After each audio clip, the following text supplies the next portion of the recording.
Hello student, स्वागत है आप सभी का एक बार फिर से हमारे इस ऑफिशियल यूट्यूब चैनल में जिसका नाम है एसोन सॉल्यूशन। मैं चंदन कुमार हाजिर हूं आप सभी के सामने अपनी एक और नई वीडियो के साथ। सो गाइस, आज की इस नई वीडियो में हम बात करेंगे उन सभी स्टूडेंट्स की जो कि स्कूल ऑफ ओपन लर्निंग के स्टूडेंट्स हैं या फिर एनसीईआरटी के स्टूडेंट्स हैं या दिल्ली यूनिवर्सिटी के किसी भी रेगुलर कॉलेज के स्टूडेंट्स हैं और वो प्रधानमंत्री की शक्तियों को पढ़ना चाहते हैं।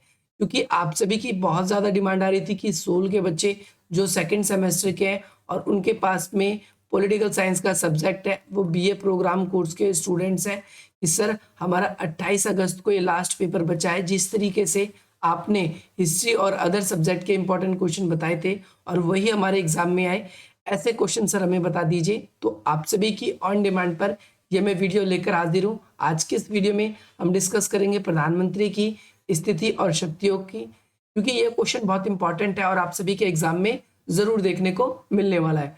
प्रधानमंत्री की शक्ति दो तरीके से आपके पेपर में पूछी जाएगी। एक तो नॉर्मल जो ये क्वेश्चन आपके स्क्रीन पर लिखा है, ये लिखा हुआ जाएगा कि प्रधानमंत्री की शक्ति व स्थिति का वर्णन करें। वहीं दूसरा क्वेश्चन आप सभी के एग्जाम में इस तरीके से पूछा जाता है कि मिलीजुली सरकार में प्रधानमंत्री की क्या भूमिका है, इसका वर्णन करें। सो गाइस, इस क्वेश्चन का आंसर जो है वो अलग बनेगा। तो चलिए ज्यादा देर ना करते आज की अपनी इस वीडियो को हम स्टार्ट करते हैं। सबसे पहले हम बात करेंगे प्रधानमंत्री की शक्ति। तो प्रधानमंत्री की स्थिति और शक्ति को समझने के लिए हमें प्रधानमंत्री के जो संबंध है वो तीन जगह से समझने होंगे। पहला राष्ट्रपति के साथ, दूसरा मंत्रिपरिषद के साथ और तीसरा संसद के साथ। तीसरा किसके साथ? संसद के साथ। उसके बाद ही हम क्या कर पाएंगे, प्रधानमंत्री की शक्ति का रियल में अंदाजा लगा पाएंगे। क्योंकि प्रधानमंत्री लोकसभा के बहुमत दल वाले जो सपोर्टर्स हैं उनका नेता होता है, या हम ये भी कह सकते हैं कि प्रधानमंत्री लोकसभा के जिस भी पार्टी को लोकसभा में बहुमत मिलता है या जिस भी पार्टी की सरकार होती है केंद्र में, उसका ही उम्मीदवार होता है। और उसकी अगर शक्ति देखें तो शक्ति इसकी काफी व्यापक है और इसकी शक्ति हम तीन लोगों के संबंध के साथ चर्चा करेंगे। पहला राष्ट्रपति के साथ, दूसरा मंत्रिपरिषद के साथ और तीसरा संसद के साथ। तो चलिए ज्यादा देर ना करते हुए आज की अपनी इस वीडियो को हम स्टार्ट करते हैं। सबसे पहले हम राष्ट्रपति के साथ में इसको डिस्कस करेंगे। तो आप सभी को ध्यान रखना है कि अगर हम राष्ट्रपति की बात करें तो भाई राष्ट्रपति के साथ में सबसे पहली बात आप सभी को ध्यान रखना है, संसदीय जहां पर भी शासन व्यवस्था होगी, जहां पर भी संसदीय शासन व्यवस्था होगी, जैसे भारत में भी संसदीय शासन व्यवस्था है, तो उसमें सरकार का अध्यक्ष कौन होता है? प्रधानमंत्री। सरकार का अध्यक्ष कौन होता है? प्रधानमंत्री। और राष्ट्रपति उस जगह पर सरकार का अध्यक्ष नहीं होता। सरकार तब तक रहती है जब तक प्रधानमंत्री अपने पद पे रहता है।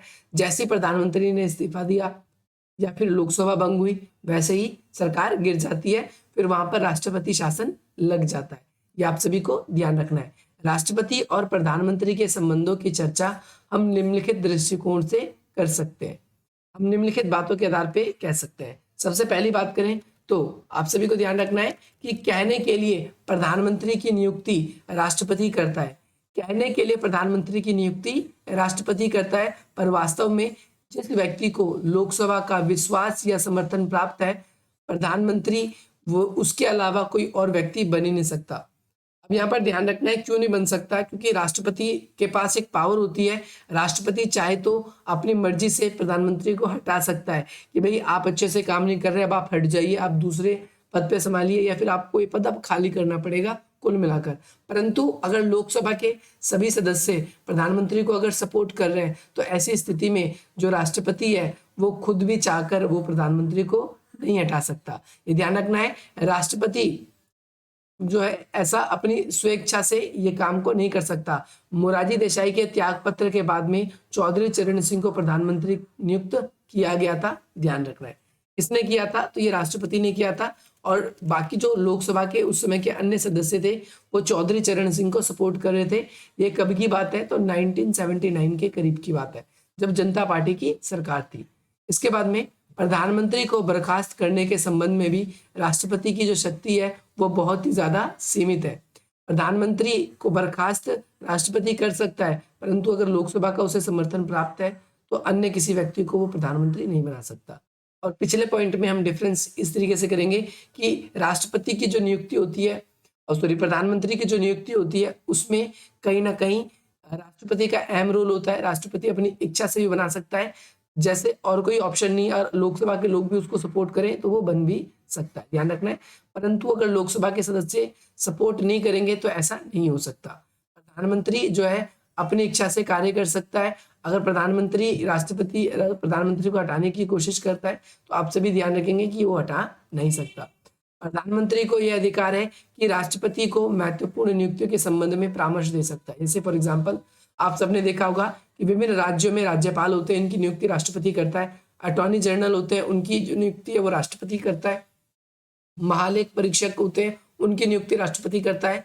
या फिर जो विचित्र आयोग है उसके सदस्य भी राष्ट्रपति नियुक्त करता है। सर्वोच्च न्यायालय के मुख्य न्यायाधीश, मंत्रिपरिषद के जितने भी मंत्री हैं प्रधानमंत्री की सलाह से ही नियुक्त किए जाते हैं। नहीं, राष्ट्रपति जब भी नियुक्ति करता है तो प्रधानमंत्री से सलाह अवश्य लेता है। ये आप सभी को ध्यान रखना है। और चौथा पॉइंट है, सत्तारूढ़ दल या गठबंधन का नेता होने के कारण प्रधानमंत्री राष्ट्रपति के चुनाव में महत्वपूर्ण भूमिका अदा करता है। अब यहाँ पर ये बहुत ही ज्यादा इंपॉर्टेंट पॉइंट है, आप इसको समझते हुए चलेंगे कि जो राष्ट्रपति है, राष्ट्रपति का जब इलेक्शन होता है तो 3 तरह के लोग इसमें पार्टिसिपेशन करते हैं। एक विधायिका, जो विधायक होते हैं, विधायक, एक राज्यसभा और एक लोकसभा। और जनरली हम यही देखते हैं, 1969 के इलेक्शन में भी आपने देखा था और अभी भी 2022 में द्रौपदी मुर्मू जो चुनी गई है या रामनाथ कोविंद जी को भी आप देख सकते हो। आप रिसेंटली एग्जांपल्स देख सकते हो कि लोकसभा में जिस पार्टी को समर्थन प्राप्त होता है, जिसको बहुमत मिलता है, उसी के कैंडिडेट की राष्ट्रपति बनने की जो है वो जो संभावना होती है वो बहुत ज्यादा बढ़ जाती है। प्रथम राष्ट्रपति डॉक्टर राजेंद्र प्रसाद की बात छोड़े क्योंकि उनका व्यक्तित्व तो बहुत महान था। इसके अलावा अगर हम बात करें बाकी अन्य जितने भी राष्ट्रपति बने उन सभी के चयन में प्रधानमंत्री की महत्वपूर्ण भूमिका रही है। प्रधानमंत्री जो है जैसा जिस व्यक्ति को चाहते हैं वो व्यक्ति क्या होता है, राष्ट्रपति बन जाता है। 1969 में वीवी गिरी जो है ये उपराष्ट्रपति थे उस समय, जैसा कि मैंने बताया। और वीवी गिरी जो है वो राष्ट्रपति बनते हैं। कैसे बनते हैं? क्योंकि इंदिरा गांधी की और जो सिंडिकेट और इंडिकेट का चक्कर था, इंदिरा गांधी जो थी वो अपने पुराने सलाहकारों से खुश नहीं थी और पुराने सलाहकार जो थे उन्होंने क्या किया था, एन संजीव रेड्डी को क्या कर दिया गया, एन संजीव रेड्डी को उम्मीदवार बना दिया। और एन संजीव रेड्डी और इंदिरा गांधी की बनती नहीं थी। इंदिरा गांधी ने उस समय अलग से ही जो है वीवी गिरी को सपोर्ट कर दिया और हम देखते हैं वीवी गिरी उस समय भी जीत गए। अब 1969 में इलेक्शन क्यों हुए थे, आप सभी को ये भी ध्यान रखना है। जो है फखरुद्दीन अली अहमद थी, वो एकदम से उनकी क्या हो गई, आकस्मिक, आप यहाँ पर देखोगे फखरुद्दीन अली अहमद के विषय में बहुत मतलब इनको भी चाहती थी प्रधानमंत्री। फखरुद्दीन अली अहमद यही राष्ट्रपति रहते जिन्होंने आपातकाल की घोषणा करी थी। किसकी? आपातकाल की। तो इंदिरा गांधी काफी कॉम्प्लिकेशन में थी उस समय की वीवी गिरी को चुने या फिर फखरुद्दीन अली अहमद को, लेकिन आगे चल के अगले जो राष्ट्रपति है वो फखरुद्दीन अली अहमद ही बनते। 2002 में सभी प्रमुख दलों ने आम सहमति थे, राष्ट्रपति के चुनाव चाहते थे, परंतु कम्युनिस्ट ने क्या किया, एपीजे अब्दुल कलाम के विरुद्ध में अपना उम्मीदवार खड़ा कर दिया। और उस समय आप देख सकते हो उस समय भी 2002 में भी इसका कोई फायदा नहीं हुआ। एपीजे अब्दुल कलाम ही हमारे देश के कौन बनते हैं, तो आप सबको ध्यान रखना है, राष्ट्रपति। इतिहास में इस बात पर साक्षी है कि राष्ट्रपति और प्रधानमंत्री के बीच में खुलेआम टक्कर की नौबत कभी नहीं आई कि राष्ट्रपति अलग बात कहे और प्रधानमंत्री अलग बात करे। ऐसा इतिहास में भारत के कभी नहीं हुआ। लेकिन श्री वेंकट रमन जी के अनुसार राष्ट्रपति की भूमिका जो है वो मुख्य रूप से हम देखेंगे तो वो किस तरीके से होती है, कठपुतली की तरह होती है। कठपुतली की तरह क्यों होती है? वो एक रबर स्टैंप की तरह, जैसा प्रधानमंत्री कहता है ठीक उसी प्रकार से वो कार्य करता है। इसके बाद में 1998 में भी आप देखोगे कि बीजेपी की सरकार ने प्रधानमंत्री की सलाह से ही राष्ट्रपति को चुना और गठबंधन की सरकार उस समय थी और इस वजह से राष्ट्रपति रबर स्टैंप बनकर ही काम कर सकता था। राष्ट्रपति प्रधानमंत्री की चाह से ही काम करता है, आप सभी को याद रखना है। प्रधानमंत्री मंत्रिपरिषद के संदर्भ में अब हमने कुछ पॉइंट्स पीछे पढ़ लिए जिसमें हमने ये देखा कि राष्ट्रपति होता है वो किस तरीके से प्रधानमंत्री के अधीन काम करता है और प्रधानमंत्री कितना पावरफुल होता है आपको पता चल गया। तो भाई हम बात करेंगे मंत्रिपरिषद के संबंध में। तो पंडित जवाहरलाल नेहरू के शब्दों में मंत्रिपरिषद जो है, जो मंत्री प्रधानमंत्री होता है वो एक धुरी की भूमिका निभाता है। जिस तरीके से फैन होता है, कोई फैन होता है तो उस फैन के अंदर हम देखते हैं जब वो हवा देता है तो उसके बीच में एक उसका केंद्रक होता है जिसके ऊपर पूरा का पूरा पंखा घूमता है। केंद्र का मतलब आप इसमें कह सकते हो क्या बोलते हैं इसको, जो गोल सी डंडी सी होती है पंखे के अंदर आती है, आप जो भी कहते हो आप समझ सकते हो। तो वो जब तक अगर स्ट्रांग है तो पूरा का पूरा पंखा रहता है, नहीं तो अगर वो हट गया तो पंखे का लटकने का कोई फायदा नहीं, पंखा लटक ही नहीं पाएगा। तो आप ये भी इस तरीके से समझ सकते हो कि जिस तरीके से प्रधानमंत्री जब तक अपने पद पर रहता है तब तक ही मंत्रिपरिषद का जो है अस्तित्व रहता है। प्रधानमंत्री ही मंत्रिमंडल का निर्माण करता है, प्रधानमंत्री ही क्या करता है, राष्ट्रपति को ये सलाह देता है कि हमारे मंत्रिपरिषद में किन किन सदस्यों को होना चाहिए, किन किन सदस्यों को नहीं होना चाहिए, कौन सदस्य जो है मंत्री बनेंगे, कौन सदस्य मंत्री को, किन सदस्यों को मंत्री के पद से अपना इस्तीफा देना पड़ेगा, ये प्रधानमंत्री ही तय करता है। और प्रधानमंत्री क्या करता है, ये सूची बनाकर किसको देता है, राष्ट्रपति के पास भेजता है। राष्ट्रपति उसे स्वीकृति मिल जाती है और इसके बाद में उनको क्या कर दिया जाता है, उन्हें शपथ दिलवा दी जाती है और इसके बाद में उनकी नियुक्ति करवा दी जाती है। इस प्रकार से हम शुरुआती वर्षों में देखेंगे इंदिरा गांधी ने जगजीवन, यहाँ पर जग लिखेंगे, जगजीवन राम, फखरुद्दीन अली अहमद और यशवंत राय चौहान जैसे लोगों के समर्थन की बड़ी जरूरत थी इसको, इंदिरा गांधी को। 1989 में आप सभी को ध्यान रखना है, राष्ट्रीय मोर्चे की जो उस समय की सरकार थी वो अल्पमत की सरकार थी, यानी उसको बहुमत नहीं मिला था, इसीलिए मंत्रिमंडल के गठन में जो है वो अच्छे से भूमिका नहीं निभा पाई। क्योंकि जब गठबंधन की सरकार होती है तो ये तो क्वेश्चन अलग से बनता है कि गठबंधन की सरकार में प्रधानमंत्री की क्या भूमिका है, परंतु विश्वनाथ प्रताप सिंह के सामने बहुत ज्यादा उस समय के जो हमारे प्राइम मिनिस्टर थे वो कौन थे, विश्वनाथ प्रताप, उसके सामने बहुत प्रॉब्लम हो गई थी। क्या प्रॉब्लम हो गई थी, यहाँ तक कि देवीलाल को उप प्रधानमंत्री पद की शपथ उन दिनों दी गई, विश्वनाथ प्रताप सिंह ने प्रधानमंत्री पद की शपथ ली। आप सभी को मैं बता दूं उप प्रधानमंत्री पद जैसा कोई पद नहीं होता, परंतु कई बारी जब गठबंधन की सरकार होती है, जैसे मुख्यमंत्री होता है, एक होता है उप मुख्यमंत्री, तो ऐसे राष्ट्रपति होते हैं, उपराष्ट्रपति होते हैं, उप प्रधानमंत्री होते हैं और प्रधानमंत्री होते हैं। तो जब प्रधानमंत्री अपना कार्य नहीं कर पाता या प्रधानमंत्री को लगता है कि भाई मेरा कार्य बहुत ही ज्यादा व्यापक है, मुझे थोड़ी हेल्प की जरूरत चाहिए ताकि मैं काम को अच्छे तरीके से कर सकूं, तो ऐसे समय में क्या किया जाता है, उप प्रधानमंत्री का पद भी दिया जाता है। तो ध्यान रखना है कि भाई आप सभी को विश्वनाथ प्रताप सिंह जो दिए हैं उन सभी, वो जब प्रधानमंत्री थे तो उस समय उप प्रधानमंत्री किसको बनाया था, देवीलाल जी को बनाया गया था। अब है प्रधानमंत्री को उसके पद से हटाना।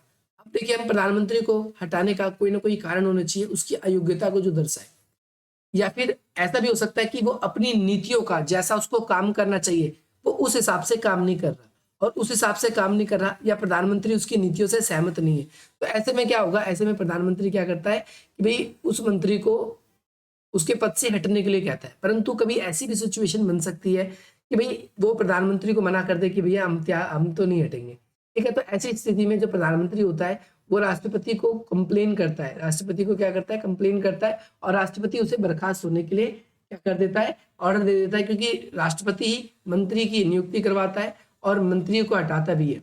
1973 में मोहन आपका घारिया, इन्होंने मंत्रिमंडल से हटना पड़ा क्योंकि जयप्रकाश नारायण द्वारा संचालित आंदोलन के विषय में उन्होंने प्रधानमंत्री इंदिरा गांधी के विचार नहीं मिलते थे। आप सभी को समझ में आएगा क्योंकि इंदिरा गांधी से उसके विचार नहीं मिलते थे और इस वजह से इसे आंदोलन क्या नाम है, हम देखते हैं मोहन को क्या करना पड़ा, इस्तीफा देना पड़ा। अब यहाँ पर आप बोलोगे क्यों इस्तीफा देना पड़ा, क्योंकि प्रधानमंत्री की, आप मंत्रिपरिषद में हो तो प्रधानमंत्री आपकी नीतियों से खुश होना चाहिए। अगर आप प्रधानमंत्री की बातों से खुश नहीं है, प्रधानमंत्री आपकी बातों से खुश नहीं है, तो कहीं ना कहीं समस्या उत्पन्न हो जाएगी।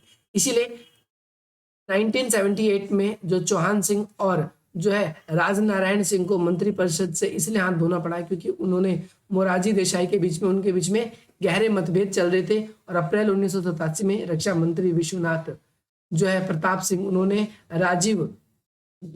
राजीव मंत्रिमंडल को इस्तीफा देना पड़ गया था। यानी राजीव गांधी जी की शासन थी इससे पहले 1984 से लेकर 1989 तक, तो उस समय तक जब तक उनकी सरकार रही राजीव गांधी की, तो उनके जो भी मंत्रिमंडल थे उन सभी को इस्तीफा देना पड़ गया, क्योंकि अब जब नया प्रधानमंत्री आता है तो नया मंत्रिमंडल आता है। क्योंकि मंत्रियों की कार्यकुशलता से वो खुश नहीं थे, वो चाहते थे कि हमारे देश में थोड़ी और तरक्की हो। तीसरा पॉइंट है मंत्रिमंडल को अध्यक्ष और नीति निर्धारण। तो प्रधानमंत्री क्या करता है कि हर मंत्रियों की बैठक बुलाता है, उनकी कार्यसूची, उनके एजेंडे को देखता है और साथ ही साथ उनकी अध्यक्षता भी करता है।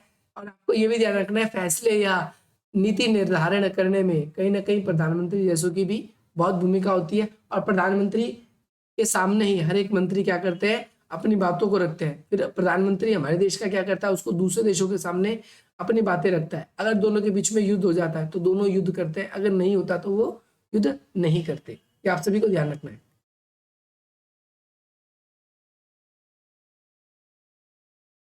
ओके, युद्ध का मतलब यहाँ पर कुछ लड़ाई झगड़े से है, आप सभी को ये ध्यान रखना है। इसके अलावा मंत्रियों के विचार को कितना महत्व दिया जाए, अब भाई ये भी प्रधानमंत्री देखता है कि भाई कौन सा मंत्री कितना इंपॉर्टेंट है। ये कौन डिसाइड करता है, ये प्रधानमंत्री ही डिसाइड करता है। ये आप सभी को ध्यान रखना है। किस मंत्री की कितना बड़ा पद दिया जाएगा, ये प्रधानमंत्री उनकी कार्यकुशलता के आधार पर ही देता है। प्रधानमंत्री निर्णय लेने के लिए स्वतंत्र है, किसी दबाव में ना आ जाए। इसीलिए सरदार वल्लभ भाई पटेल जो है, जब तक सरदार वल्लभ भाई पटेल जीवित रहे, जब पंडित जवाहरलाल नेहरू को निर्णय में उनकी क्या करते रहे, सहायता करते रहे, सहमति करते रहे। तो ध्यान रखना है, प्रधानमंत्री क्या करता है, जितनी भी मंत्रियों की नियुक्ति करवाता है तो वो सारे के सारे मंत्री प्रधानमंत्री को सलाह देने में, जब भी प्रधानमंत्री को सलाह की जरूरत पड़ती थी तो वो सारे के सारे सलाह देने की कोशिश करते हैं। इसके अलावा लाल बहादुर शास्त्री के शासनकाल में मंत्रिपरिषद का सही अर्थ, विचार विमर्श और जो है रंग सती की नीति भी आप सबको समझना है। यानी लाल बहादुर शास्त्री जी ने क्या किया था, ऐसा नहीं है कि भेदभाव किया था, भेदभाव के अलावा इसके अलावा प्रधानमंत्री अटल बिहारी वाजपेयी ने भी बेजोड़ व्यक्तित्व के थे। उन्होंने सभी दलों के बीच में तालमेल बिठाने की कोशिश करी है। अगला है प्रधानमंत्री की विशेष दायित्व। प्रधानमंत्री का कुछ खास काम होता है, ध्यान रखना है। प्रधानमंत्री कुछ विभागों का खुद ही निगरानी रखता है, जिसमें से आपका नीति आयोग आता है। ये आप सभी को ध्यान रखना है। सभी जानते हैं कि गुटनिरपेक्षता की नीति के प्रमुख पारदर्श जो है, वो गुटनिरपेक्षता के जो प्रतिपादक है वो गुटनिरपेक्षता के कौन थे, वो थे पंडित जवाहरलाल नेहरू। इसी प्रकार वित्त के बीच में ये प्रधानमंत्री से इतनी खास रुचि नहीं रखते थे, तो उन्होंने फाइनेंस मिनिस्टर खुद ही अपना अलग से बनाया था। प्रधानमंत्री जो है मनमोहन सिंह जी ने अमेरिका और यूरोप के देश के साथ नजदीकियां बढ़ाने की कोशिश करी, क्योंकि उनका कहना था कि हम अपने पुरानी रीति रिवाजों पर नहीं चलते, हमें अगर विकास करना है तो हमें इन देशों के साथ में कदम से कदम मिलाकर काम करना होगा। अब बात करेंगे प्रधानमंत्री की संसद के साथ में, पार्लियामेंट के साथ में क्या संबंध है। तो भाई प्रधानमंत्री की संसद की गतिविधियों में एक महत्वपूर्ण भूमिका है। संसद जो है वो नेता की दृष्टि से, संसद जो है संसद के नेता प्रधानमंत्री की दृष्टि से उनके पास में क्या शक्तियां, निम्नलिखित शक्तियां हैं। सबसे पहली बात, संसद का सदन और कार्यक्रम निश्चित करना। ध्यान रखना है, प्रधानमंत्री के संसद के अधिवेशन बुलाने व अधिवेशन को स्थगित कर दिए जाने की तारीख निश्चित करता है। प्रधानमंत्री ये डिसाइड करता है कि कितनी तारीख से मीटिंग होगी और कितनी तारीख तक पोस्टपोन होगी। ये आप सभी को ध्यान रखना है।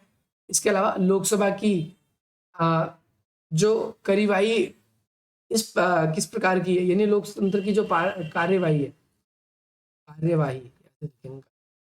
कार्यवाही किस प्रकार की चलेगी, कौन सा शासन अंग क्या निर्णय ले सकता है, ये सारा का सारा डिसाइड किसका होता है, ये लोकसभा का ही डिसाइड होता है। ये ध्यान रखना है कि ये प्रधानमंत्री डिसाइड करता है कि भाई कौन से मंत्री बनेंगे, कितने मंत्री बनेंगे, कौन सा बिल पहले पेश किया जाएगा। ये प्रधानमंत्री के नेतृत्व में ही कार्य किया जाता है। और अविश्वास प्रस्ताव जब भी पेश होगा तो उस पर विवाद कम होगा, क्योंकि इन सब बातों को लेकर लोकसभा के स्पीकर, अध्यक्ष ये सब पहले लोकसभा के अंदर बात कर चुके होते हैं कि कैसे क्वेश्चन आएंगे तो कैसा आंसर देंगे, कैसे क्वेश्चन आएंगे तो कैसा आंसर, क्योंकि पहले राज्यसभा पढ़ता है और फिर क्या पढ़ता है, लोकसभा। अगर राज्यसभा में पहले आए तो उसको थोड़ी जानकारी हो जाएगी, तो उन जानकारी का हमें विशेष रूप से ध्यान देना। महत्वपूर्ण नीतियों की बात करें तो प्रधानमंत्री महत्वपूर्ण नीतियों की घोषणा करता है।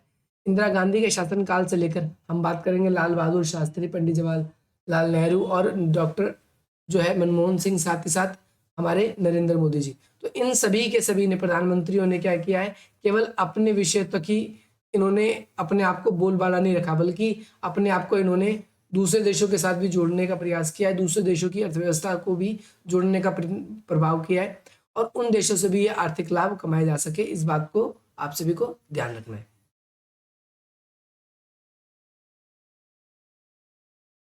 अभी भी ध्यान रखना है आप सभी को कि जैसे कोई भी विषय, यहाँ पर मैं आपको आसान शब्दों में समझाने की कोशिश करता हूँ कि कोई भी मंत्री है या कोई भी विषय, उसके संबंध में कोई भी मंत्री निर्णय लेता है, जैसे युद्ध के नियम बना रहे हैं या कोई भी नियम बनाना है, तो उसके तो ये अंतर्राष्ट्रीय जगत को ध्यान में रखकर बनाया जाता है। ऐसा ना हो कि हमारे देश में विरोध प्रदर्शन शुरू हो जाए और प्रॉब्लम क्रिएट होकर आ जाए। इसके अलावा सरकार की नीतियों का बचाव, तो ध्यान रखना है कि लोकसभा पूरी की पूरी किसके प्रति जिम्मेदार होती है, प्रधानमंत्री। जब तक प्रधानमंत्री अपने पद पे होता है, जब तक लोकसभा टिकी रहती है। जैसी लोकसभा में प्रधानमंत्री ने इस्तीफा दिया तो पूरी की पूरी लोकसभा भंग हो जाती है। और इसमें हम देखते हैं कि बचाव और विरोधी दल की जो आलोचना के कारण उत्तर मिलता है हमें। इसके अलावा जिम्मेदारी की प्रमुख रूप से प्रधानमंत्री की है। अब भाई सभी के बीच में सामंजस्य बनाने की जिम्मेदारी किसकी है? अब हम देखेंगे तो प्रधानमंत्री की होती है, क्योंकि प्रधानमंत्री ना केवल न्यायाधीशों को, ना केवल मंत्रियों को, ना केवल राष्ट्रपति, इन सब का ध्रुवीकरण है। प्रधानमंत्री के इर्द गिर्द ये सारी चीजें चलती है। वाद विवाद प्रधानमंत्री के भाषण से ही शुरू होता है, आप सभी को ध्यान रखना है, इसके अलावा नहीं होता। इसके अलावा लोकसभा भंग किए कर दिया जाना, ब्रिटेन की परंपरा के अनुसार अगर लोकसभा को आप भंग करते हो तो ब्रिटेन की परंपरा के अनुसार प्रधानमंत्री क्या कर रहा है? एक विशेष अधिकार का उपयोग कर रहा है, और हमें क्या करना चाहिए? प्रधानमंत्री को ऐसे अधिकारों का उपयोग नहीं करने देना चाहिए।